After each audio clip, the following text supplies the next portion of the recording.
Good evening, everyone, and welcome to this Governing Sustainable Municipalities Public Talk Series number 2 that we're doing. Welcome to everyone here. We're delighted that you took time out of your busy schedules to come and join us for an hour this evening. Looking forward to some dialogue and some conversation.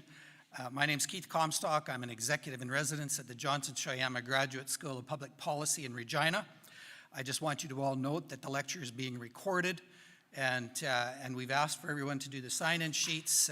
The university is quite particular about the ethical way that we run the projects we do. So if you haven't signed in at our sign-in table, I'll ask you to do that, please, so that we can keep track of everyone that's here this evening. So welcome to you all. I'm not sure how many of you will be familiar with the school, with Johnson Shoyama Graduate School. It's a joint provincial school located both at the University of Saskatchewan and at the University of Regina. Sign-in table. JSGS is one of Canada's leading policy schools for educating graduate students. So welcome to you all. I'm not sure how many of you will be familiar with value.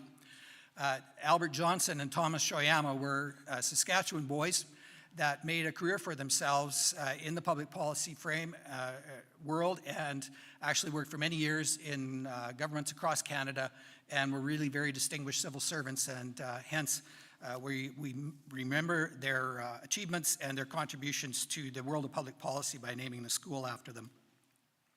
Before we go any farther, I would like to acknowledge that while today's event is taking place online, Johnson Shoyama's physical homes are located on Treaty 4 and Treaty 6 territories, the original lands of the Cree, Ojibwe, Saulteaux, Dakota, Lakota, Nakota, and the traditional homeland of the Métis. We are glad to welcome those of you joining us today from across Turtle Island, and we make this acknowledgement as an act of reconciliation and gratitude to those whose territory we reside on or are visiting. If any of you that are watching the broadcast online have any technical issues, please email Karen at jsgs.events@uregina.ca, and she will try and give you a hand working through any issues that you might have. We also have an opportunity, depending on how long Dan talks, we may have an opportunity for some Q&As at the end. So I think when everybody got here, you were given a question card that we would invite you to make good use of if you have something that you'd like to ask or a comment that you'd like to make.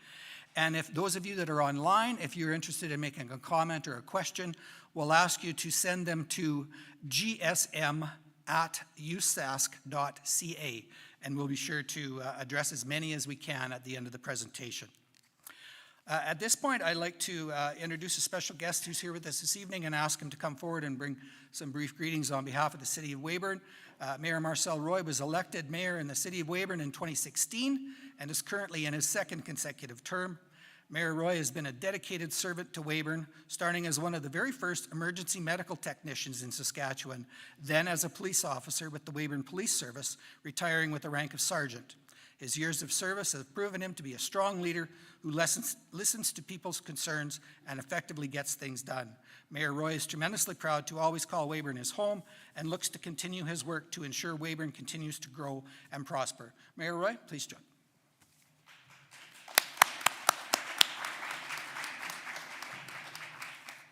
Crossing the wrong way across the there, so I should have learned that stuff after all these years too. So, and through the years, I've known both these gentlemen and have done quite a bit more with Keith all through the years. So this today is Weyburn here.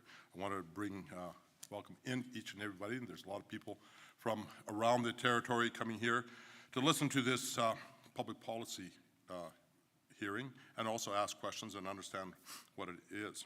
To me, what sustainability is and what I hope to hear from these gentlemen is the idea that we're moving through at times where we're seeing difference. I see some very young, youthful people in here that are maybe have not lived through the times myself, and Keith, I being a little bit probably older than Keith on there. So but we had, and I've had many people my age say, you know, we lived through the best of times. We've had the best times. And I truly do believe that we've had the best times on there. And I don't want to take any of your, you know, you should never let a politician up to talk a bit first, blow. But they, some way, but we did. We had I went through the 70s. I started ambulance work 78 onwards, and then policing. Those were fabulous years. They had finished off the war in the Second World War.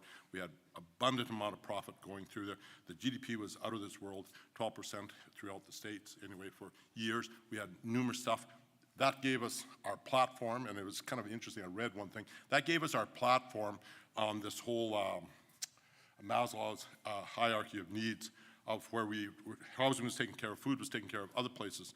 We didn't have to worry about them. That's why we got rock and roll, and that's why you had all this other cultural stuff that was really good.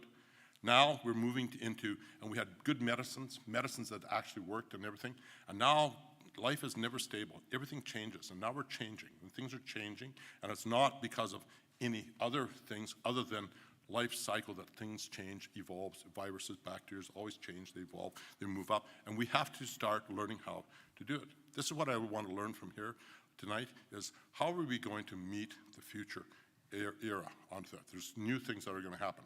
I listened to a lot of speakers, so this is my question I'm going to ask you. Peter Zion, I listened to some of his talks on there, and he talks about how China is not going to be giving us our supplies. We're not going to have, we have to match. What are we going to, and his question is always, what are we going to do without China when we no longer can get our supply chains there? That's what we have to do. And we have said, and the last speech at the chamber, it said, Doug Griffith came down and talked, and he said, there's a greater Edmonton area, everybody pulled together as a community, we need a greater Weyburn area. And be it greater Weyburn, Estevan area, whatever. We need to become a stronger community together, to work together, to industrialize, to get our workers on board. We don't have as many kids anymore. We don't have workers. So these are these questions that these people are going to hopefully answer to us, and we're going to discuss, and we're going to figure out where we're going to get our workers, where we're going to get our supplies from, where we're going to get our stuff in the world, so we can keep living so our children can keep living at the level that we lived at before. Things are going to get tougher. It simply has nothing to do with anything else other than manufacturing is going down. We don't have population. The older people are going, and we are not going to have workers. So there's where we're going to have the things. But it's not all doom and gloom. We've got AI coming on. There's great stuff. And in closing, I'm saying AI. I don't know what year that was from, but in 1980 or 80, that was a pretty old one. I think it might be even older than me, but we're going to get better AI. Things are going to get better on that. And we do look for, but we have to work together. So go ahead. I'll leave you that and to lead the charge onto that one. Thank you. Thank you.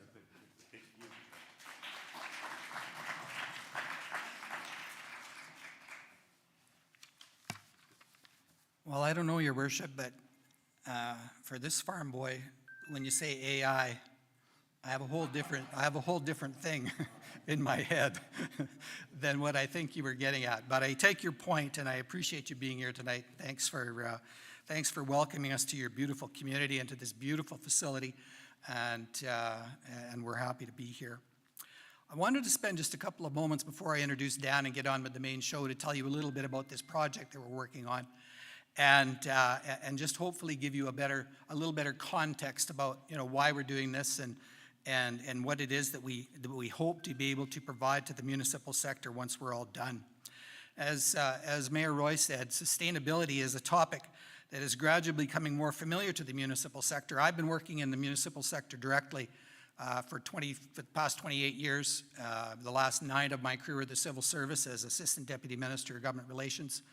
And before that, with a variety of different ministries in the civil service.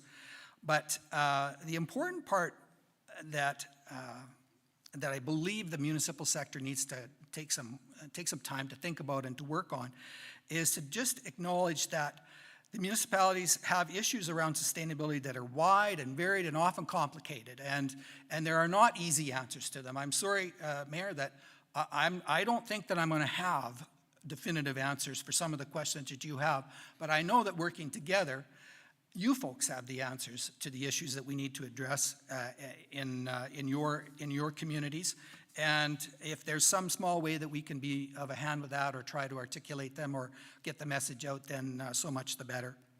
This, to me, this issue of sustainability and some of the things that we're going to talk about over the course of the next hour and through the rest of the project, they're like some of the other issues that we've wrestled with over the years. Asset management comes to mind. I can remember it wasn't that many years ago when we were all wrestling with what is asset management anyway, and why do we have to worry about it? And is it something really that we need to worry about in our municipality? We're small, we don't have that much. Is it really going to help us save any money? And it seemed like a lot of work at the time. We've also had a lot of conversations over the years about infrastructure funding. We've talked about the municipal revenue sharing program, not only how much it's in it, but how that money gets distributed. And what was common to this discussion around sustainability and all those other issues is that when we started, we didn't really have any clear common understanding of what it was that we were dealing with. And the same way as sustainability, I don't really think the sector really has a good handle on it, and I'm happy to admit that I don't understand it all either. And we certainly don't have a consensus about what, if anything, we should be doing about it at the municipal sector. So this project is hopefully going to start some dialogue about those things. And, at a minimum, we know that sustainability includes areas of effective governance. I know that any of the councillors in the room are certainly worried about that on a daily basis. Infrastructure stewardship, financial planning, regulatory and legislative barriers, of which there are many, skills training, resource development, and not oil and gas resource, but resource development for municipalities to use in their work as they're trying to figure out how to make their communities more viable and more vibrant in the years to come. We also can't forget about the social aspects of sustainability, whether it be equity or diversity or inclusion, just figuring out how to listen to and understand the wishes and the needs of underserved populations and making sure that we're taking care of everybody in our communities. I know that we all want our communities and municipalities to be successful and sustainable over the long term. And this GSM project is intended to take a look at how this might be done, to start some conversations with the sector about what are our shared priorities, what are our shared problems, and ultimately to hopefully provide the sector with an opportunity to consider what actions might need to be taken. One of the things that I've always been proud of in our work with the municipal sector is that we're not scared to take on challenges, that we are absolutely willing and ready to work together and to take care of our own business before somebody takes care of it for us. And I think this is another topic area where we can work together and make some progress. The project itself has a number of key components, and of course these public lectures are one of the key components of the project, and we decided to do these simply for the reason that we'd like the conversation to be larger. And we'd like to hear from people that aren't necessarily councillors and mayors and reeves, folks that maybe have a business connection to a municipality, or just believe strongly in their communities and they want their communities and municipalities to be better places to live. So we've got this series of public lectures that we're doing. We're also doing some case studies.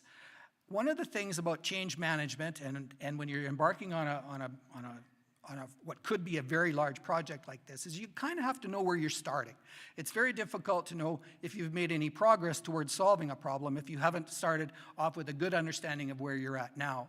So our researchers have been working diligently over the past number of weeks to try and look at what already exists out in municipal land from the perspective of policies, procedures, things, special projects that have gone on. And we're really seeing some interesting things about that folks are already embracing this. If you follow the municipal world at all, the Saskatchewan Municipal Awards were just held.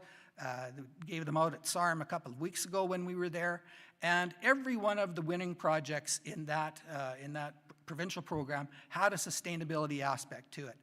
Some of them were around solar power. Some of them were around just making their community a more beautiful and a better place to live. But it all had this undercurrent of we want our community to thrive and to succeed. We're also doing a series of issue briefs, 4 in total on various subjects. And again, it's part of our desire to start a broader dialogue and a broader conversation about sustainability issues and to get people used to the notion of it's okay to talk about this stuff and it's okay to not agree even, and to hopefully by the end of the day come to a better understanding of what we all want to see. The roundtable meetings we're having with the sector, one will happen tomorrow morning with municipal officials back in this room, and that's where we really want to drill down and hear from municipal folks about what are the frustrations that you're experiencing. What is it that is of most concern to you within your municipality these days? And whether it be a sustainability issue or not, we would like to hear that because all of these things are interconnected. In June, we're going to have a provincial summit. And in June, we'll invite all of the municipal folks that have been a part of this process and anybody else who maybe wasn't able to attend these but is interested in the subject matter. And we'll get together in Regina. We'll talk about what the results of the research were, what we heard from municipal folks, what seemed to be kind of themes, if there are any, that are coming out of our discussions with the municipal sector. And finally, the final report that, of course, will be a public document, and we would hope that everybody would be interested in having a look at it and seeing if there's anything in there that makes sense for your municipality. And we hope that what will happen is that there will be it'll be the same thing as happened around asset management when there was some champions that came forth out of the sector that really believed strongly in the mission that was envisioned, and they became leaders in that area. Our project team consists of a number of senior folks from the school and a talented team of research. We've also got an advisory committee that's made up of representatives from SUMA, from SARM, from New North, and from both the Urban and Rural Municipal Administrator Associations and from the Ministry of Government Relations. They're not a decision-making group, they are an advisory group, but they have done a great job. Andrea Elrich is working with the Ministry of Government Relations. Andrea and her colleagues on the advisory committee have given us great advice about what's the best way to reach folks and to help us fine-tune the work that we're actually doing. Just before I introduce Dan, I want to make sure that you all understand what the GSM is not. This project is an initiative of the Johnson Shoyama Graduate School of Public Policy. It's not being directed or being undertaken in response to any other level of government, whether it be provincial or federal or otherwise. It's intended to be exploratory and helpful, not directive or prescriptive. And why I apologize to Mayor Roy, because we're not going to come up to the front and pretend we know what the answers are. I think we've got a pretty decent start on what some of the questions are. But the answers will come from the municipal sector and from the people that live in your communities. We want to facilitate the conversations, ask each other the questions that are on our minds, to learn and gain a better understanding of local needs, and not pretend that over the course of a few months of research that we can magically come up with all the perfect answers. So that's a little bit about our project and why we feel passionate about taking it on. We all believe strongly in the strength and the viability of Saskatchewan's municipal sector, and we believe in you folks as well. We have a special guest here this evening. Dan Florizone has dedicated the past 35 years of his career to the people of Saskatchewan through his commitment to health, education, and the public service.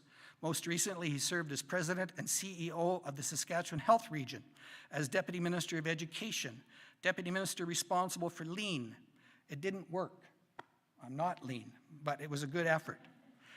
The Deputy Minister of Health as well, and as Assistant Deputy Minister of Health as well. In addition to these roles, he served as the CEO of the Five Hills Health Region in Moose Jaw Thunder Creek Health District. He worked up in CEO of the Wilkie Union Hospital up in there early in his career, and he's participated in many national and international initiatives. In fact, just a few weeks ago now, finished his stint helping out the folks in Nunavut as Deputy Minister of Health in Nunavut. So Dan comes to this discussion about sustainability and about the future of Saskatchewan from an interesting perspective. He's got some thoughts that he's going to share with us tonight. He holds a Master's of Business Administration from the University of Regina, a Bachelor of Commerce with honors from the University of Saskatchewan, and I would ask you to please join me in welcoming Dan Florizone to the podium. Thank you.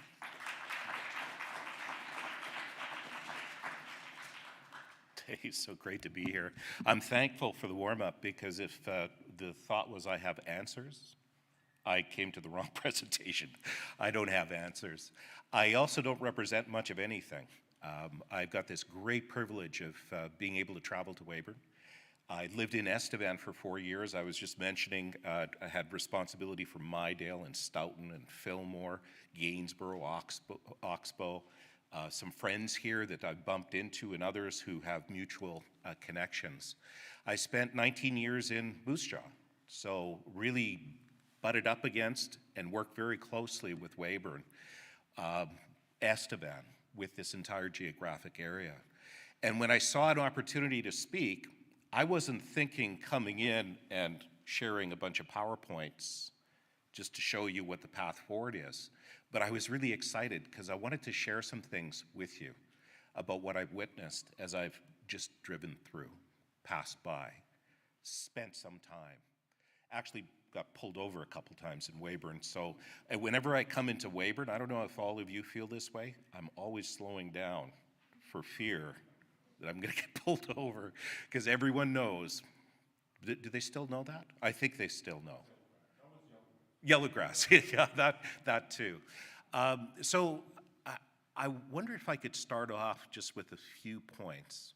Because when we talk about sustainability, immediately we go to the heart of, oh my God, change. You know, what does this mean? Is that just a, you know, kind of fancy words for oil, gas, coal, depletion, you know, change, this culture of moving to different ways of doing things? And I think it's really the same spirit of diversification that we've always talked about. The family farm has changed. Okay, we're seeing a lot of change. Weyburn, what a wonderful community. I mean, this facility is unbelievable. And I don't know if many of you were shocked, those that have been here for the first time, but what a wonderful example of what we're talking about with sustainability. So sport, culture, recreation, how about economic development and jobs, education? These are core to sustainability. And yes, we need good jobs, good paying jobs. We need to be a place that attracts people. In fact, some of our challenges are recruiting and retaining the very staff we need to keep our economy going.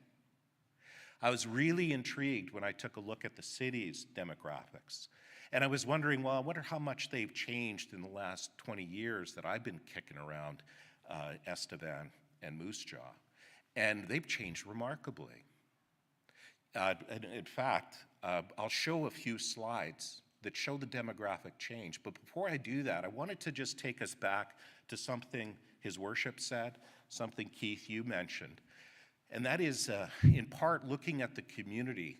And I'm going to pick on Weyburn here, but I could easily pick on Estevan. I could easily pick on Mydale or Stoughton. But let me pick on Weyburn just for a moment. I was interviewed in the lead up to this presentation. And one of the things I said, I think really shocked the reporter a bit. I said, do you realize that Weyburn has world-class education? Your K-12 system, pre-K to 12 system, your education system, is world-class. It's top 5 ranked in the world. How many people actually do that? Top ranked. Because if you were to read the papers and hear the discourse, you might hear a lot of statements around needs for improvement. And that's all true. There is always room for improvement to improve this system. But what we have here is something pretty special. And there was nothing like my work in recruiting doctors to rural Saskatchewan and rural areas. When I'd bring in doctors and their families and their children, the first thing they would ask me as international medical graduates is, where's the private school, right? Where do I send my children? And I could say with great ease, it was Estevan Comprehensive High School, top quality education. It's Weyburn, top quality education. Our rural areas might from time to time suffer issues. Pandemic was one, where we saw a real shift from in classroom to all of a sudden we're doing things in a different way. But what do you do when you've got a world-class education system and nobody's talking about it? So I got to thinking, if I'm going to talk about sustainability in this kind of environment, then why are we not talking about that? And so I took it a step further. My friends from Stoughton, we chatted. Friends, hey, we met 5 minutes, 10 minutes, and had a chat, but that's okay. I take all the friends I can get, right? So we had a chat, and we were talking about what if in that last year of school, grade 12, what if we could get the regional college or the Polytechnic or the University of Regina or the University of Saskatchewan, what if we could get our post-secondary institutions and trade schools to offer dual credits in high school? This is going on in the world where you can actually graduate grade 12 and get a start on a trade. You can graduate grade 12 and get a start in a healthcare career. You can graduate grade 12 and not do what I did when I went into engineering. You can see what a high-quality engineer I became. That first year was a bit of waste of cash for my parents, right? So I moved from north of Prince Albert into Saskatoon for a pretty good party. It was a pretty good year, but it wasn't the kind of year that could have been as productive as if I had stayed home. Saw it for what it was, maybe caught the interest, wondered whether this was my future, or tried something else.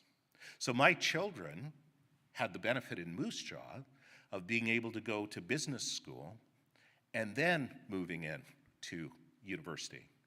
So they were able to do their first and second years right there at home.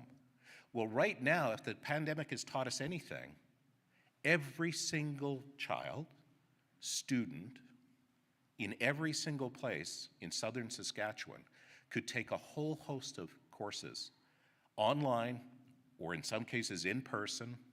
We could leverage the fact that we've got tradespeople throughout, the fact that we have engineers and other workers, and we could get a readied workforce.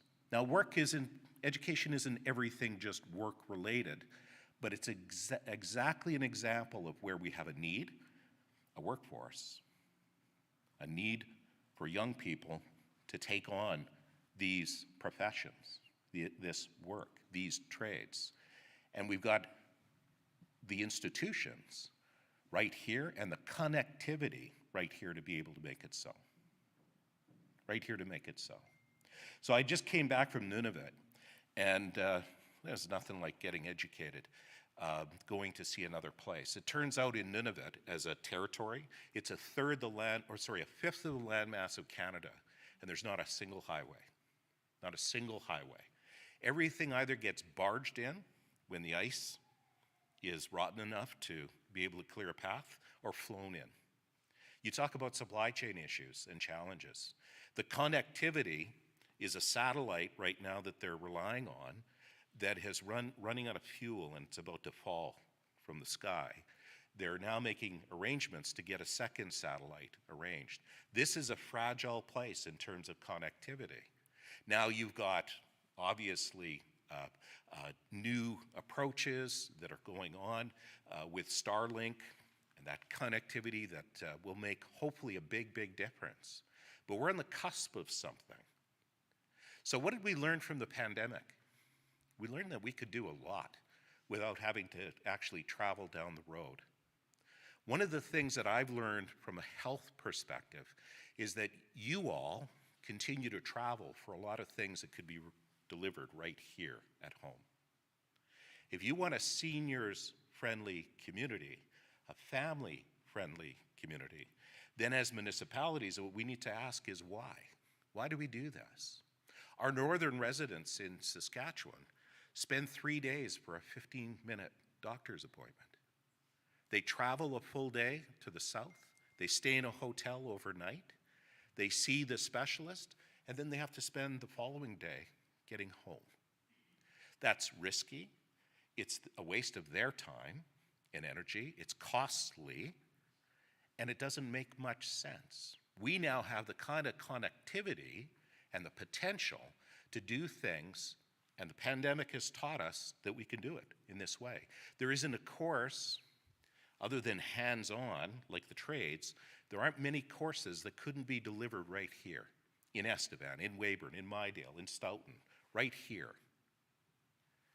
Let's think about how we connect our top quality education system with a top quality post-secondary, but ask the questions and be the conveners as municipalities on what matters here. Now, we were talking about this proud past, okay? Weyburn, to me, holds some very great significance. Part of it is the history of Medicare. Part of it is that journey of Tommy Douglas. And those of you, I'm not trying to rile you up because of some political consideration. The bottom line here is that Medicare was our gift to Canada. And the thought leaders were right here. They were in the south. They were in southern Saskatchewan. We had a commitment to caring for each other and doing it in that way. What many people didn't read about is at the same time that Tommy Douglas was introducing those tenets of hospitalization, hospital insurance, and Medicare, he also put up a flag and said, we ought to be leading edge when it came to research. Research. So anyone recall in Weyburn the history of research in Weyburn? What they're known for in terms of the mental health arena? LSD research, okay? And you look at that, coined the term, it was coined here, psychedelic. I was in a meeting in Ottawa, and I was reading research papers. I don't know why they put me through this, but I was reading them just to kind of give some, I hope, common sense advice. And they were looking at psychedelic research, and I said, have you considered what was going on in Weyburn? And they hadn't. The Weyburn work on psychedelics has now been taken up. This same work on LSD and psychedelics has been taken up by the government of Alberta. A research undertaking is going on right now in the province next to us that's really carrying forward the work of 1950s and 1960s here in Weyburn. So I'm not going to get into the technical component like I would know, but the words they're using are neuroplasticity, the ability to use psychedelics to be able to provide and have promising treatment of mental health ailments that have been elusive over the years. We've had breakthroughs as a result of the good work that was started here, right here in Weyburn. Now, building on that, I don't know what that implication is, but I got to tell you that you have a rich history of innovation, of attracting cores of talent, of research, of working through and coming up with new ways of doing things. So Keith and I have been on a bit of a traveling roadshow, and we're talking to municipalities, and what we're saying is, and it's a sudden aha, every organization I've ever worked with and for in Saskatchewan has been amalgamated into something bigger, something larger, with an administration, and I'll be self-critical, that's further removed from the action. What we're recognizing now that what matters most is not necessarily the solution, as long as it's not someone, somewhere that's not here, that's dictating to you what ought to be done. Local governance matters, and it matters a lot. This is a matter of you being the convener. It's not to ignore the cities or the other municipalities, it's to actually invite them in. One of the greatest breakthroughs that I witnessed, and I was 29 years old when I first came to Weyburn as a CO in Estevan to witness this. And it was your ability to pull people together in a room about this size, and we called it intersectoral collaboration. We had police, we had education, we had health, we had corrections, we had justice, we had the various ministries, and we could tackle damn near any problem that presented. The reason we could do that is we were dedicated to the community. With mayor, council, with Reeves, we could do things that don't necessarily take new resources. Some of it is already there. Being able to work in new ways, come up with new ideas, and take advantage of what's already sitting out there. Now, we can talk about the federal government or the provincial government, but when they have carrots and funding that maybe we may be capable of tapping into, why wouldn't we do that? So this could be in the social arenas like safer cities, safer rural areas, places that are more age-friendly, having the kind of walking paths so you don't have to do what I do in Saskatoon. And again, I'd find one, but I got to probably walk there and slip and slide. In the ice, this is a saver, a lifesaver right here. What are the things that we could do for families, for children, for care, for the needs of the populations that we serve? So on the economic development side, I started thinking about sustainability, and a lot of my good friends work in mining. And Actually in that Estevan territory, because, you know, living there, you guys know what it's like. You know, you're close, you're connected to people. Those are good paying jobs. And they work hard. And they're good benefits. This is the fabric of what keeps a community alive. A future in Estevan without coal, oil, and gas, I don't know what that looks like, right? It's hard to fathom what that looks like.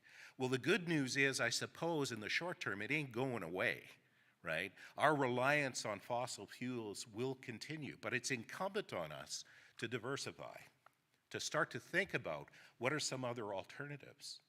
So here's what the aha was, just outside of Estevan, and I don't know a lot about this. You guys, maybe you know because you're from this territory, but we've got a deep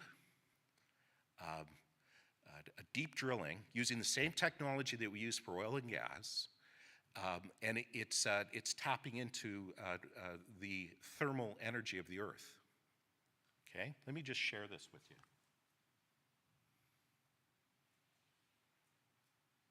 Deep geothermal.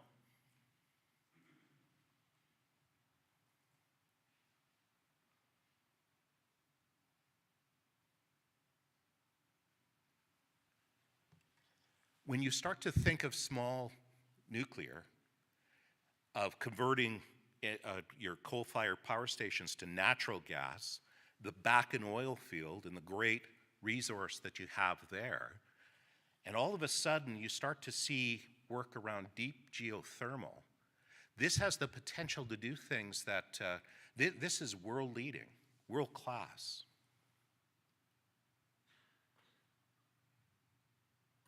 So Deep Earth Energy is, it looks like it's southwest of Estevan. It's near that American border, is that fair? Torquay area? Okay, so that's Torquay. That's my old stomping ground as well. So in that Torquay area, what they're talking about is the potential to almost achieve the same energy generation as Boundary Dam, what Boundary Dam's current state is. Now this is wishful thinking, right? But it's a future, it's a vision. Who has knowledge about this work that's going on? Has anyone kind of, have you? What can you say about it? Is it promising? Just heard of it. I think as municipalities, I think it'd be incumbent on us and as citizens to take a deep interest in this. The world is actually watching this, if you're wondering. This isn't just something that, I wasn't even aware of it, to be honest with you. I've heard maybe in the sideline a few of the media comments, but when you start to take a look at the potential here, the potential is global. And because it's using the same technology as oil and gas drilling, there's a potential to use that same workforce and that same skill set and that same level of vertical horizontal drilling to be able to apply to this type of technology. Now this is a private venture. This, I don't know what the government's role might have been or could have been. Maybe this is one where it's just a photo op. But this has huge potential to transition and transfer the energy consumption here in this province. So is oil and gas going away? Not anytime soon, but is it incumbent on us to diversify? Absolutely. I don't think it's a matter of maintaining Weyburn and Estevan and our rural areas. It's a matter of growth, of the potential to be even better than.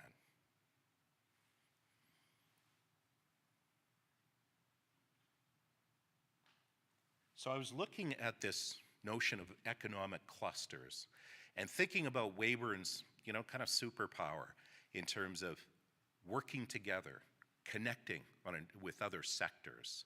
And if you were, as municipalities, the conveners here, when we take a look at places like Silicon Valley, you know, kind of held out as an innovation hub, the thing that makes it special is it's just gathered the right players together in a geographic place.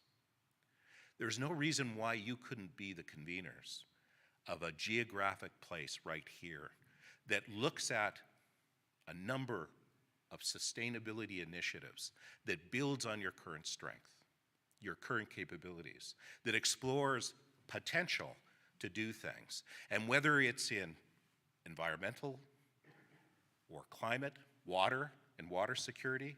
Rafferty and, when I was here, Rafferty and Alameda were just completed. Have we really taken full advantage? I don't know, our friends from Mydale, have we taken full advantage of Rafferty Dam, the park, the opportunities for lifestyle, sport? How about water security into the future? Now there's a major project that is being considered out of Diefenbaker. They're thinking of trenching through to a Buffalo Pound. There's consideration, and this is a multi-billion-dollar approach to irrigation, right? Irrigation is one tactic. How about in the farm sciences and agricultural sciences, the hardiness of our crops? Rapeseed didn't come from very far away in terms of its breakthrough. What was that, the 60s, Manitoba? Is there any reason why we couldn't be using our knowledge, our skill, our youth, our education sector and research sector to look at breakthroughs in terms of food security and agriculture? So when I think of sustainability, this isn't a matter of just focusing in on one area. It's about revisiting our past, understanding our capacity, looking at the partnerships that could and should be created. For instance, did you know that medical students are being trained now in L'Orange, in Swift Current, in Prince Albert? How about Weyburn or Estevan? Did you know that we have this potential that's out there to be able to bring, these folks that you kind of don't look forward to seeing sometimes, guys like me, invite them in and say, you know what, we got a vision. We want to do some joint problem solving, and you take charge. Don't let me, tell you what to do. You ask the tough questions, okay? What is the art of the possible? That, in my view, is sustainability. How are we doing for time? Lots of time. Do we have? Oh, hey, isn't that great? We've got lots of time. So I promised you some demographics, and I want to share a few things.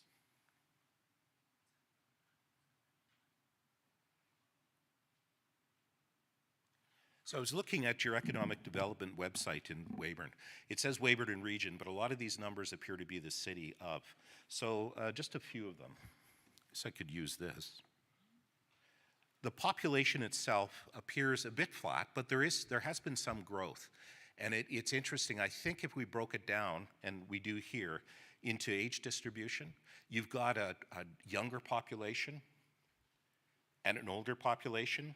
You've got a few peaks there in childbearing age, child-rearing ages. So there's been a shift over the last 20 years in Weyburn in terms of your population. Part of that would lend itself to quality of life. There's nothing like when I was living in Moose Jaw, I was kind of at the end of the cul-de-sac, and we aged. Everyone was aging on my block. And then all of a sudden, people started selling their homes, and there was youngsters again. Kids on bikes, hockey games that you could actually watch out the front window.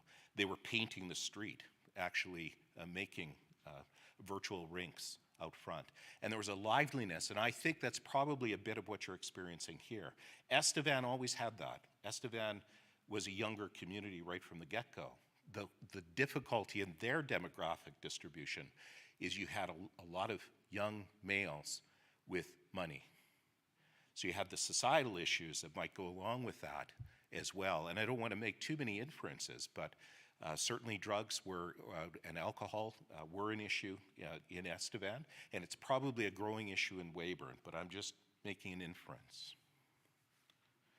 So when we start to take a look at household income, your income is actually up, and I'm guessing that your housing has probably, up until the last couple of years, you've seen growth in housing values.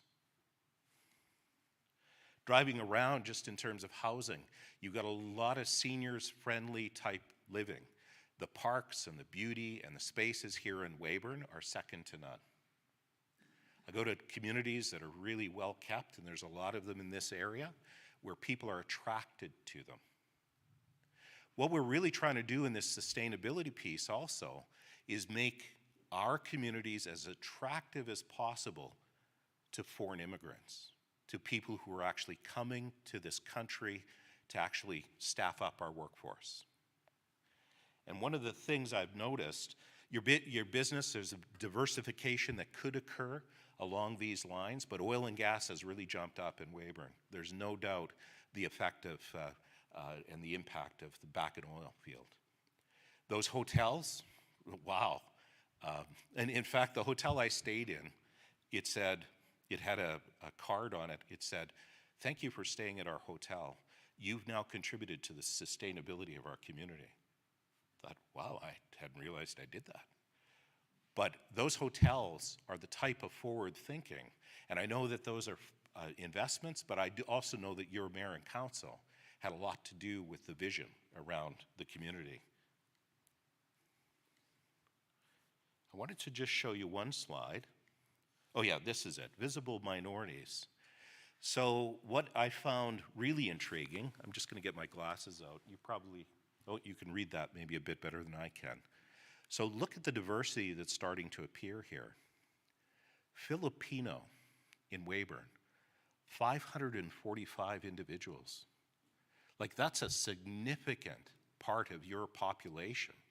You have, and I'm guessing that they're working probably well overrepresented in Tatagawa View, right? In long-term care, in healthcare. These are your backbone in terms of workers in the future. So whatever Weyburn is doing right now, we probably could look at the same data for Estevan or any of your communities. By creating that attractive place and space, the vibrancy of your community is improving. Big time, big time. Now with it comes, it's incumbent on you to become welcoming, right? Creating English as a second language, courses that support people in that work. But the more that come, the more attractive you become. So this type of attractor is really the key to your future sustainability. Find a workforce, cultivate it locally, and rely on your attractiveness to bring people here. Education, I mentioned, as being one of the key factors.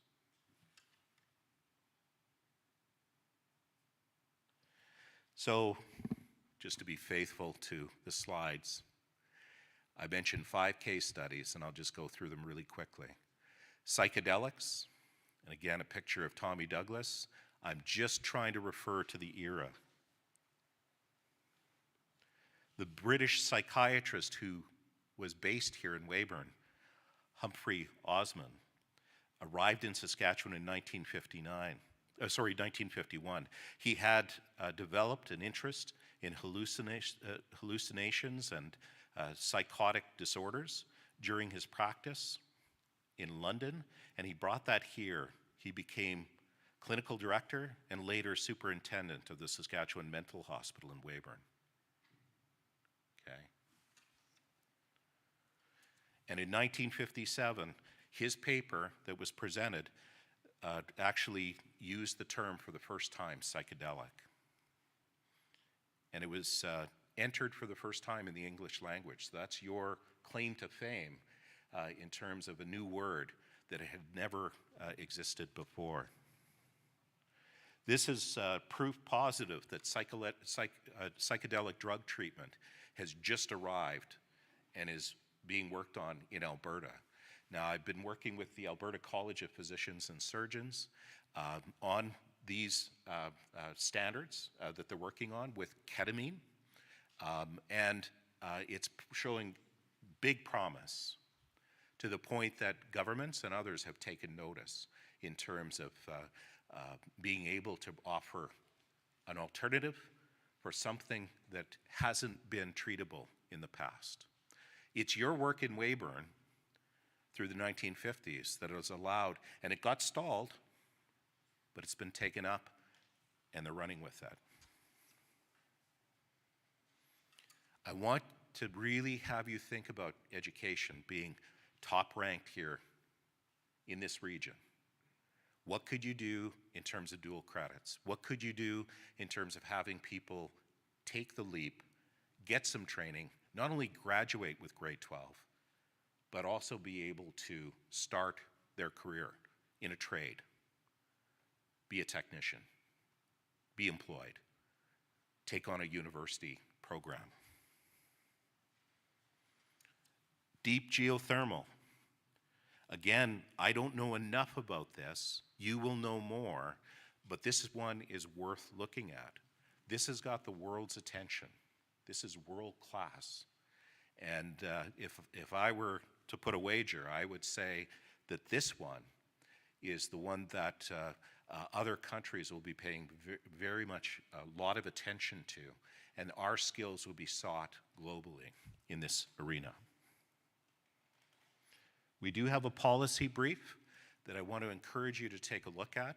It's been done through our school. We do a range of policy briefs. Hopefully this good work will spark other pieces of work. This policy brief discusses small nuclear reactors. So what is the promise there? There are obviously concerns, societal concerns about safety. There's a good science and understanding about clean energy and its use. What might that look like, right?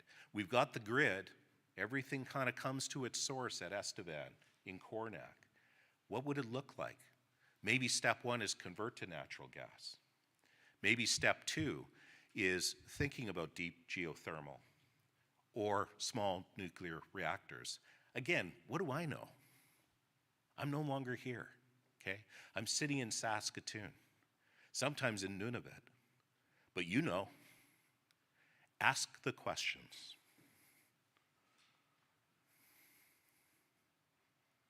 The intersectoral piece. We've got issues across this country. The opioid crisis and overdoses. We've got homelessness and other issues. Well, you don't seem to face, at least not to the same extent, those kinds of problems. You have your share of societal problems, but we take care of each other around here.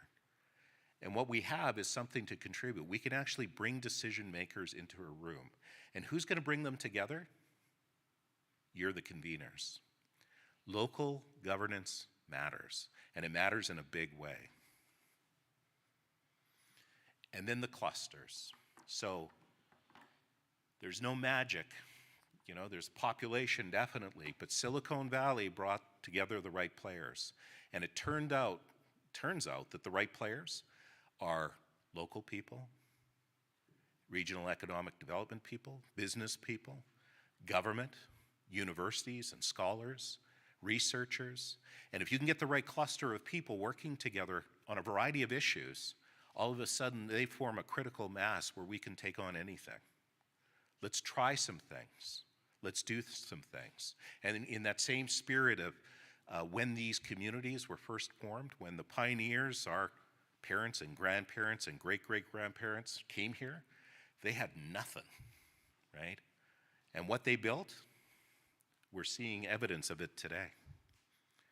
So I think the future is promising. But then that may be just me. Local governance matters. I want to take a few questions.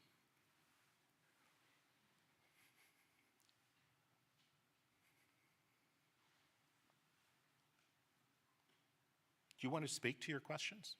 What would you prefer? Us reading them? Please do.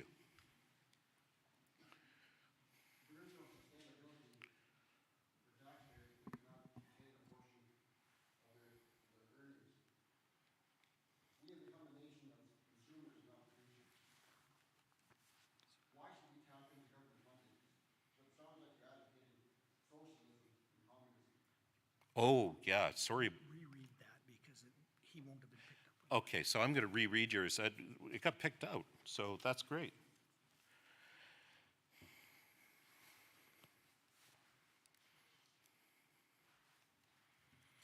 So there's no sustainability if taxpayers and wage earners cannot retain their earnings. We have become a nation of consumers, not producers. So why should we tap into government funding? You're advocating socialism and communism. God, I hope not. You know, we obviously, when I'm talking about being a convener, I'm talking about the public and private sectors. Now, the public sector is involved in some areas, but there's so much potential for the private sector here. That's really where you're going to start to see the growth. Canada can't continue to be a nation of just simply institutionalizing or relying on government funding. Now, I did say something about government funding. I said there's some seed money that may be available. We probably should take advantage of some of that. And what that seed money is intended to do, yeah, it is. But that seed money, yeah. And what we want to do is we want to wean ourselves off of that.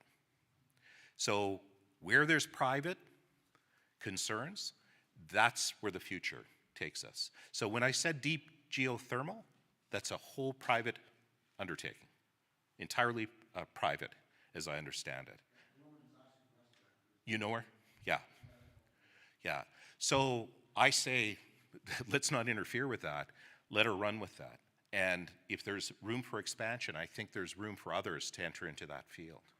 Now, I don't know about her technology and whether or not there are safeguards or trademarks around that or patents on her technology, but I think if there's any opportunity here, we should learn and adapt and apply and innovate. So the heart of innovation is really about bringing the right players together.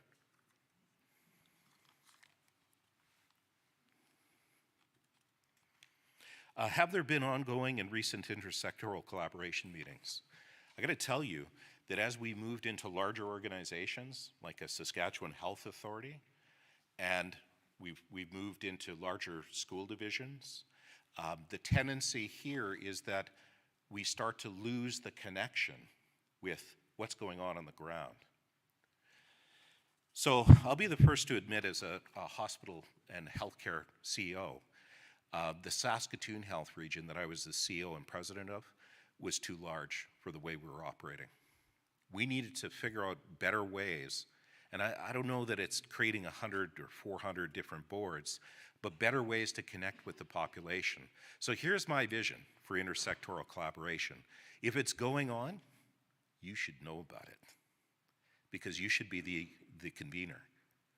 What happens is these organizations are siloed in their design.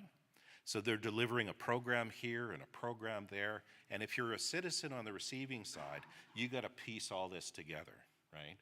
The better approach would be for the municipalities to bring those players together. And there's great taxpayer efficiency by bringing these groups together and having them think about how they deliver services appropriately. Now, this is not an all-public endeavor. There's private sector that can be brought in. There's also a place for the public sector in delivering services that the private sector would not play a part in. The private sector is not about to do intricate brain surgery. The reason they don't do it, there's no business case in it. We couldn't pay them enough to bear that kind of risk. So having a public institution, or at least a public insurance mechanism, makes sense in that case. There are many things that the private sector could provide, and it would be incumbent on us, from a local community perspective, to ask the question why or why not. What is it that they could do? Could they do it better? Could they do it more efficiently? Could they do it faster? We have some decisions to make.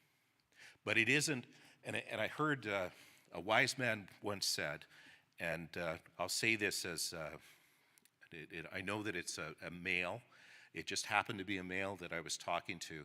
He said, you know, and this was 30 years ago, he said, don't really trust anyone to the far right or far left of an argument. Because when it becomes, you're either a communist or some private sector free enterpriser, the truth is never at those extremes. The truth is, I'll be anything I damn well need to be able to provide appropriate services to the population. So we have a definition of sustainability: development that meets the needs of the present without compromising the ability of future generations to meet their own needs. Okay, I want you to think about that.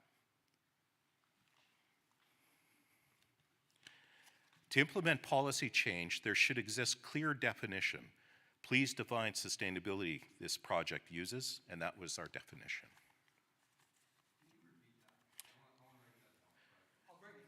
Yeah, development that meets the needs of the present without compromising the ability of future generations to meet their own needs. And we'll share that.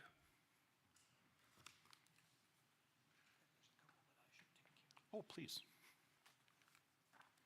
I'd be happy to bring this, this definition down. That's a working definition that we started with because we weren't exactly sure what the definition of sustainability was in Saskatchewan from the municipal sector's position either. In fact, that's a huge part of the project. We got to start somewhere, right? And so that's what we chose to start with, and I think it's got some merit, but I'm hopeful that by the end of this project, we will have refined that definition according to what you folks are telling us and what the municipal sector is telling us about what does sustainability mean to them. Not somebody else's definition, our Saskatchewan definition of sustainability. Another one of the questions, and I don't mean to steal that, and we're running short of time too, so we're after 8 o'clock now, so those of you that, that have got to put kids to bed or whatever you got to do, that's okay, go ahead and do that. But I'm going to try and get through these because people have been kind enough to write these down, so I'll try to address them. One of the things says, where was this one? Well, I'm not sure I have an answer to this one. One of the questions is, if Weyburn has world-class education, why have so many parents pulled their children out of public schools? So I'm going to leave that one to you.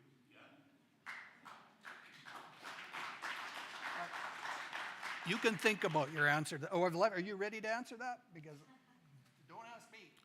Thank you for the question. That's everyone's question. So why? And there's room for improvement. There's a need for improvement. So why don't we get to the bottom of this? Because if you are world class, as I suggest, then we got other problems that are going on.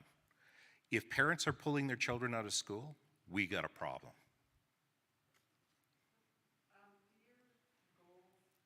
I'm sorry, but if you can.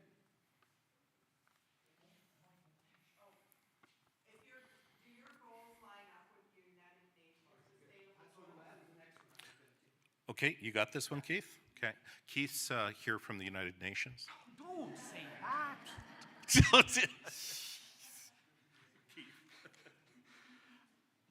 You're driving to Birch Hills the next time we go. We got a few questions about the United Nations, and boy, if I'd realized,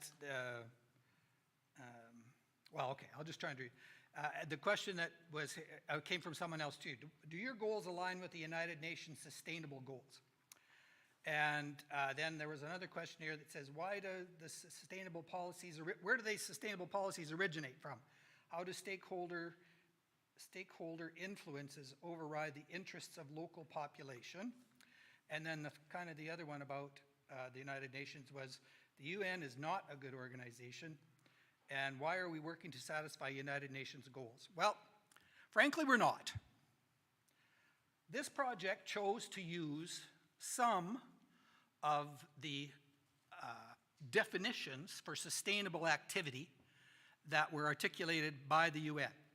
The reason we chose to do that was because when you're in a change management process, I spoke earlier of needing to have an idea of where you're at in order to be able to understand if you're making progress. So you need some common frame of reference. So at the front end of this project, we said, how are we going to organize the information? How are we going to write this down so it makes sense? So we chose to use some of the wording that the United Nations used in their Sustainable Development Goals, because we want to be able to be consistent and we want to be able to compare ourselves with other jurisdictions.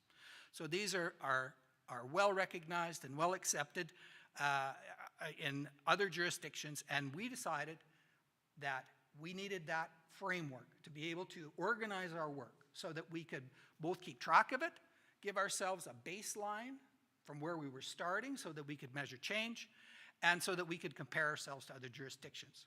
I frankly don't care whether it comes from the United Nations, from Razzle Dazzle, I don't care where it comes from, but we needed a framework. So that's the one we chose. I'm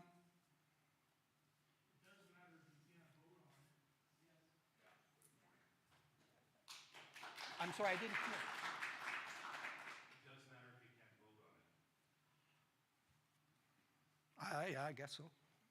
I understand that, yeah. I would agree that municipalities as a group have incredible power in this province, and you will each vote at your own local level for what it is that you decide that you're going to do, if anything. So I wouldn't spend a ton of time worrying about what the United Nations thinks about what we're doing here in Saskatchewan.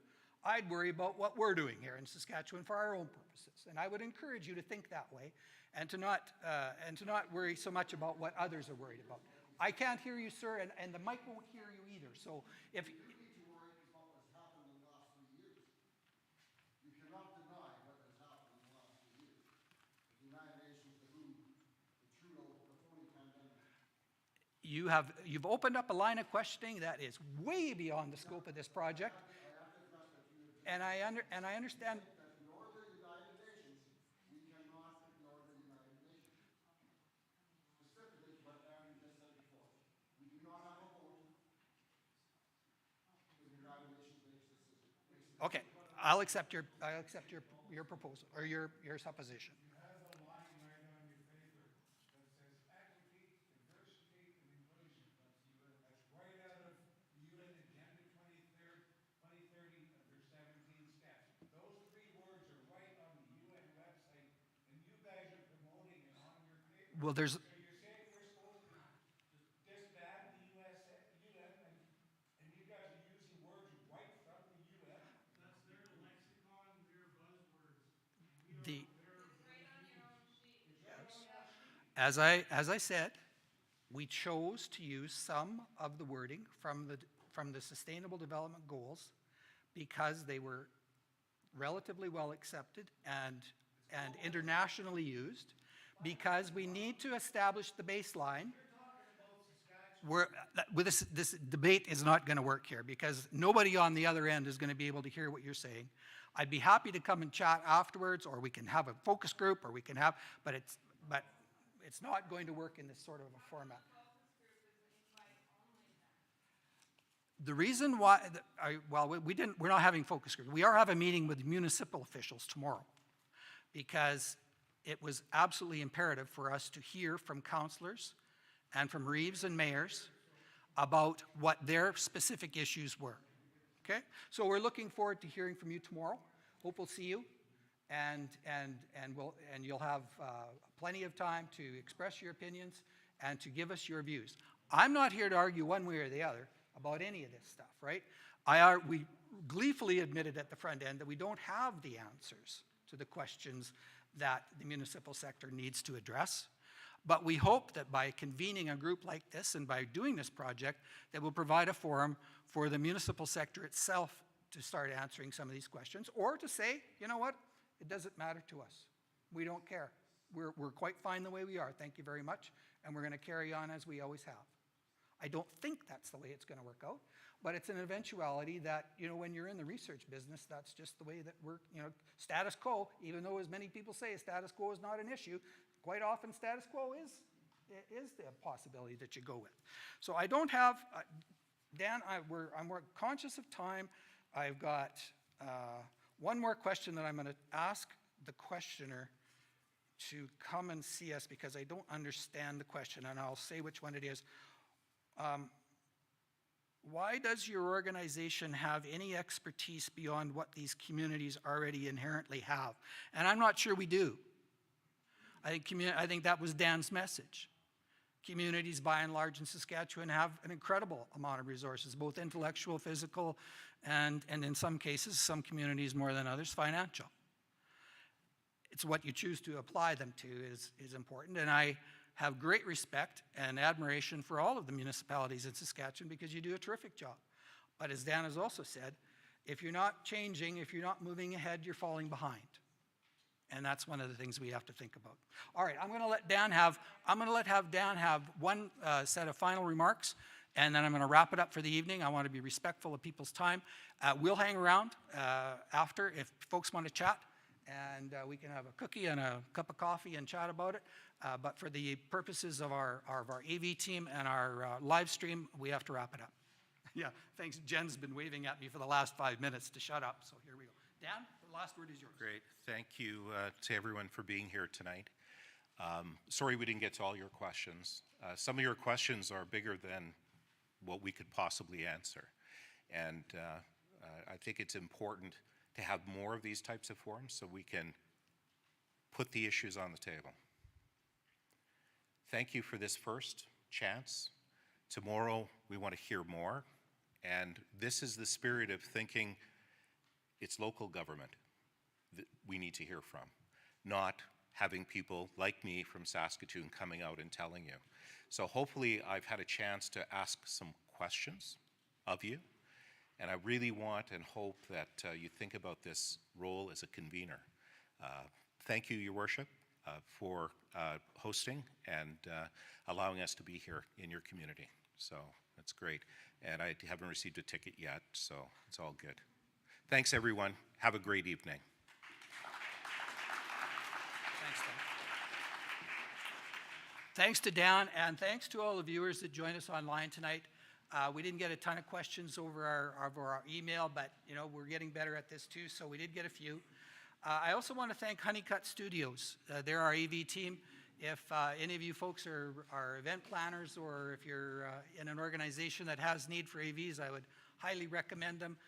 They've been filming our events, and they've been really doing a yeoman service. They have a full-service creative team. They've done Canadian television series, documentaries. I don't think we're going to be a television series, Dan. At least I hope not. But anyway, Beachcombers, yeah. Okay, Relic. I just want to remind everybody about we're doing this 2 more times. We're doing it in North Battleford and Yorkton. Please register. It helps us with satisfying the rules and requirements of the universities with respect to their ethics requirements that we have to deal with. And again, for the purposes of these discussions, the more the merrier. And it's the quality of the results and what comes out of this project will only be as good as the input we get from municipalities and from people that care about their communities. So thank you for being here. Like I said, we'll all hang around for as long as you want and chat, but thank you for being here, and go Riders, and come on Spring. Thanks very much.